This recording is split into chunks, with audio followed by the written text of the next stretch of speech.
Under the theme of the spaghetti sticking, Gina, I think this question is going to go to you first.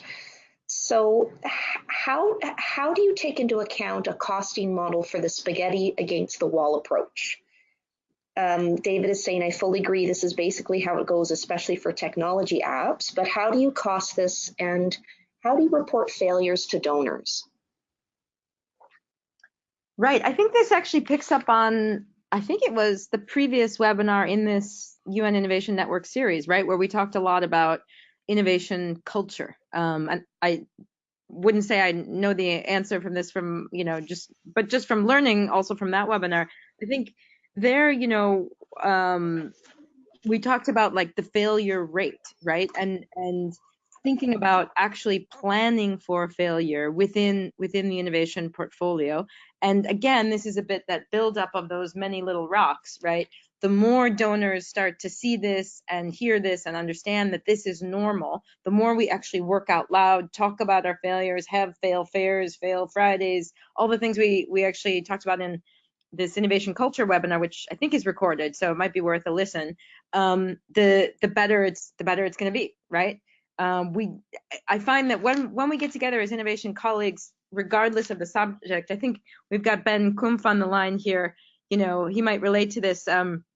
After a really great session with the founder of kind of Nudge, the author of Nudge, Cass Sunstein, we had a few minutes with him before he caught his train, and we all started talking about log frames and the frustration with this idea that you have to plan out your results and stick to that plan no matter what happens, and if not, just explain it away in a long and winding report. I think there's a lot of this, has to do with really hacking that kind of thinking, changing that kind of thinking, changing the culture around there. I'm not sure I know how. I know all of this kind of, the more we hear about stories, the more we talk about them, the more we're honest about them, it helps.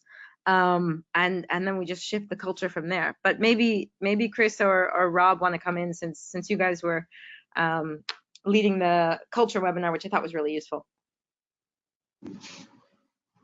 Thanks, Gina. I will say, so on that point, the last webinar that we did was on embracing success and failures. And we did have a colleague from the SDG lab out of Geneva, which is a horizontal lab, talk about her experience reporting failure to donors. So we're happy to always share those lessons that are coming through from the other webinars as well. And does anybody else want to comment in particular on that question around the spaghetti, the failures, and costing out for it?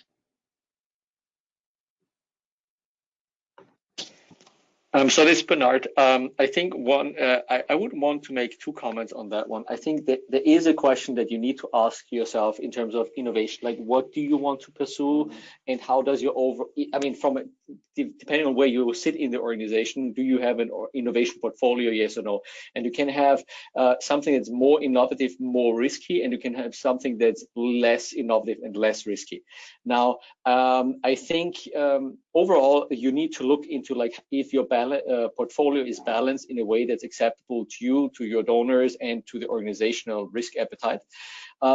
Similarly, there is methods and tools like what I was talking about, lean startup, human-centered design. These are tools that can help you de-risk actual investments. So you can actually find out earlier whether things work or not, and then you just also have to stop funding or stop pursuing that. I mean, in private sector, the general wisdom is like 9 out of 10 startups fail. Now, I guess in our case, failures are not always that visible, and failure may just mean, well, maybe the opportunity cost just mean you should have spent your time or your money or your effort in doing something else. So I do think there is an element of risk appetite that each organization has to answer, and then in terms of also like this, the other side of the coin, you need to stay relevant. I mean, so I do think we need to do our best in order to fulfill the needs of the people, and so to embrace the new technologies, new business models, and do that to the best we can. So I think there's also the other side of the spectrum saying, well, it's kind of even like a risk insurance policy saying we need to do the best we can to actually stay relevant. Thanks. And I would just, this is Chris again, I'd give just a personal reflection on it, in addition to the systems reflection that we just heard, which is that if you foreshadow, so every good film has some sense of foreshadowing it. If you foreshadow that you're going to fail, everybody's okay with it. If you just come up with a failure and nobody's set up for that, you get a lot of anger.